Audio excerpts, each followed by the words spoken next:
Hi class, welcome to lecture 8 part B. We're going to continue our discussion on Congress. So I want to kick off with a term you might have heard called gerrymandering. Now, this tends to happen in the US House of Representatives, and you'll soon see why. So political parties are sometimes drawn in such a way that it creates more advantage to the party currently in power. So this is what we call gerrymandering, drawing district lines in such a way that they benefit the party currently in power. And we see this happen in a lot of states. Now, let's give some examples here. So let's say you have a state with 50 people in it. I know that's ridiculous. No state has 50 people in it, except maybe North Dakota. But let's just play along, okay? Now, you would think as far as representative, you might have 5 representatives. If 60% of those people, let's say that's 30, let's say 30 people vote Democrat and 20 people vote Republican, you'd expect that you'd have 3 Democratic leaders and 2 Republican. That would be what we may call fair representation, all right, which is represented here in chart 2. Now, what often happens with gerrymandering, and let's take a look at the 4th chart here on the far right, is that they'll draw district lines in such a weird and wacky way that they can actually, for lack of a better word, pervert the outcome of the election to benefit their own party. So you see in this last chart on the right, despite the fact that the far left chart and the far right chart are the same group of people, you have 2 rows of red, 3 rows of blue. In the far right chart, they've drawn it in such a way that despite having less people, the red party, let's say Republicans in this case, the red party was able to come out with more district seats, more congressional seats than the blue party. This is gerrymandering, okay? Redrawing district lines in such a way that you can gain more House seats than you would otherwise, or that perhaps is fair. So again, in this example, despite the fact that only 2 out of 5 groups, only 40% of the population in the state voted red, they were still able to win 3 out of the 5 seats compared to blue. That is what gerrymandering is. Again, I know this can be a little confusing. It's hard to do this online. Normally I'd be drawing on the board and answering questions as they come in. If you have questions on gerrymandering, please see me in office hours or shoot me an email. We can go over it more. So why do we have gerrymandering? Well, it's one of those things where both Republicans and Democrats condemn it, yet they both do it, right? They both say, oh, they're terrible, they gerrymander, but they're always looking for ways to benefit their own party as well. So it's this kind of a do as I say, not as I do type of thing. And, it's not also technically illegal.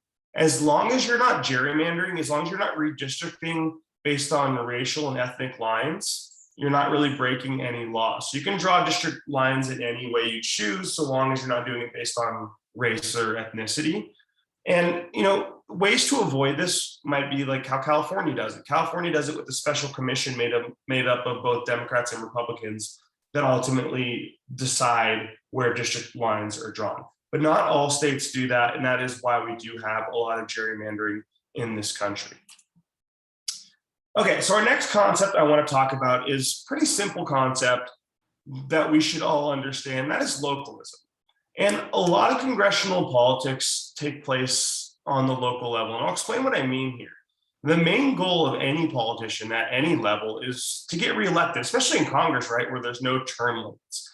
So what's the best way to get reelected? It's to take care of the people who vote for you. So even though Congress members work on a federal level, let's say a senator, right? Every state has 2 senators. They work on a federal level. They pass federal laws, right? They are not state senators. Even though they work on a federal level, they're voted for on a state level.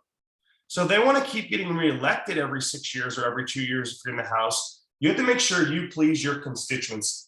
And your constituency are the people who actually vote for you. So that's why you get a lot of emphasis in Congress on local politics, and why you also get something called pork barrel legislation. Pork barrel legislation is the spending of federal money for localized projects, right? Often done to bring money into a congressperson's district and or state. So essentially, House members or Senate members will put pork barrel legislation. Think about like bringing home the bacon, right? Pork. They'll include language in a bill or law that has spending in their state, right? So that creates jobs and boosts the economy in their state or in their district. Their constituents are happy and they get voted in office again. This is pork barrel legislation, right? It's localism. And it's often criticized, and maybe it should be, right? Why are they slipping these things into big national bills? They'll slip something in that helps their little city or their little state. Why are they doing this? To get reelected, but perhaps it's necessary, right? I mean, we all elect people with the hope that they'll take care of our wants and needs, and sometimes they neglect that, right? So the best way to let someone know we're not happy is to not vote them back into office, which is why you often get this pork barrel legislation. Senators and congressmen and women in general bringing home money to their districts and states. Okay, so for every branch of government, we're going to talk about demographics because it's obviously very important. Now, our current Congress is the most diverse of all time. I feel like a broken record because I say this about every Congress, but the last 6 or 7 Congresses have each been the most diverse of all time. That being said, even though they're the most diverse of all time, they're really not that diverse, right? So currently, approximately 75% of Congress people are white, approximately 11% are Black, 10% Hispanic, and 4% are Pacific Islander or Asian. So there is still an overrepresentation of white males in Congress. White people make up around 60% of the total US population, yet make up around 75% of its congressional population. African Americans make up around 13% of the population, yet only make up around 11% of congressional population. So there is a disparity there. Check out this chart, explains it further. You'll see how it's breaking down by race, each dot. I'm not the person for these maps. I have to look really hard.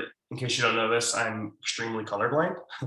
So it's very difficult for me to see these maps, but they are very telling and they are very interesting. You can see the racial breakdown in each group.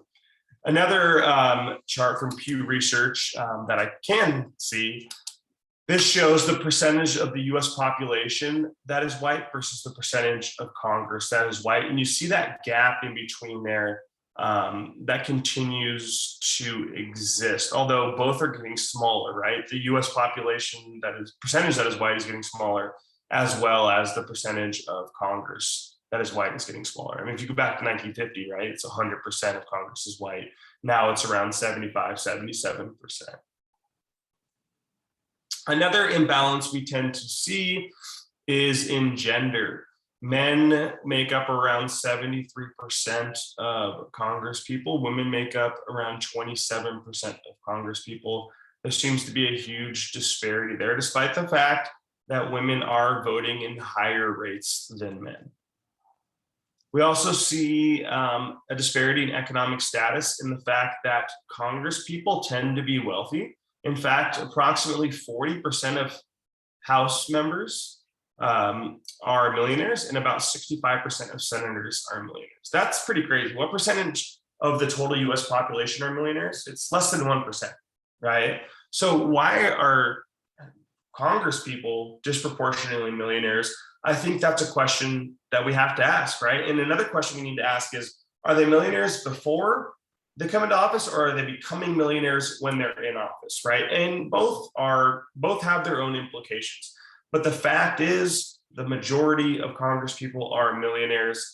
Take from that what you will, right? We've discussed the recurring theme in this class of money in politics. Obviously, money is playing a big part in congressional politics. Okay, so let's now talk about congressional committees. When we get done with that, we're going to talk very briefly how laws are made, and then we're going to conclude it there.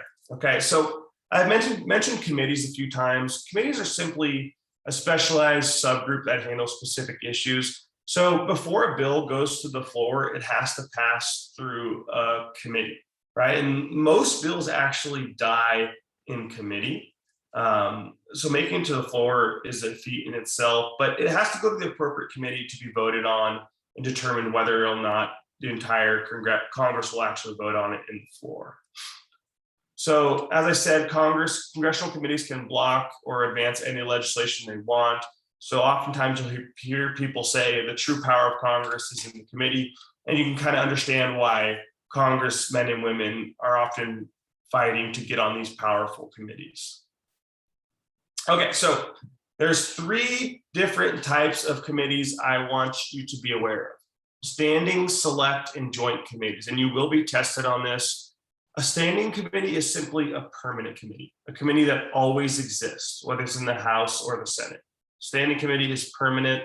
A select committee is the opposite. It's a committee that is formed to accomplish a specific duty or task. And once that duty is accomplished, it disbands. So you'll see this a lot with investigative committees, right? Maybe a committee will be put together to investigate malpractice or fraud in Congress itself, or on Wall Street, or with the president, whatever it might be. They compile a report, they submit the report, they disband. And finally, a joint committee, a committee that includes both members of the House and the Senate. Okay, if it has both House and Senate members on it, it would be an example of a joint committee. So standing committee is permanent, select is temporary, joint has both House and Senators on it. Very simple. I would like you to know all 3 of those. I'm not so concerned you know the number of each committees, but just in case you're curious. Okay. Okay, so to close up this lecture, I know I kind of skipped over some of the committee stuff there. Not as important, you know that, but interesting if you're concerned. Let's talk very briefly how laws are made. Briefly, because you should know this already. If you don't, it's okay. We're going to go over it anyways. But this should be something covered in history, American history and government in high school. But let's start from the beginning. So you have a concern, a lawmaker writes up a bill, or an interest group writes up a bill, someone writes a bill, but ultimately only congressmen and women can submit bills to Congress, okay? It is then sent by the speaker or someone appointed by the speaker to the committee that is deemed appropriate. So the bill must first pass committee vote. Again, most bills do not, they die in committee. If it passes the committee it's sent to, it is then sent to the floor, where it's placed on the official calendar. Once its day comes, it's debated and then voted on. A bill needs to have a simple majority, that is over half, 50% plus 1 in both the Senate and the House of Representatives in order to be passed through Congress, okay? So majority in both the House and the Senate. Some bills start in the House, some start in the Senate, and then they must switch, okay? If it gets that 50% plus 1, it is then sent to the president. If the president signs that bill, it becomes a law. If the president refuses to sign the bill, it is vetoed and sent back to Congress. Now, Congress can override a veto, but it is very difficult to do and almost never happens, okay? Now, if you still don't understand how a bill is made, please watch this. Actually, I'm gonna make it mandatory. You watch this, it's classic cinema. It's just a couple minutes long. It's an excellent song. Watch I'm Just a Bill. It discusses in detail how an idea goes from a bill to a law. So that's going to conclude today's lecture. Thank you for tuning in and have a wonderful day.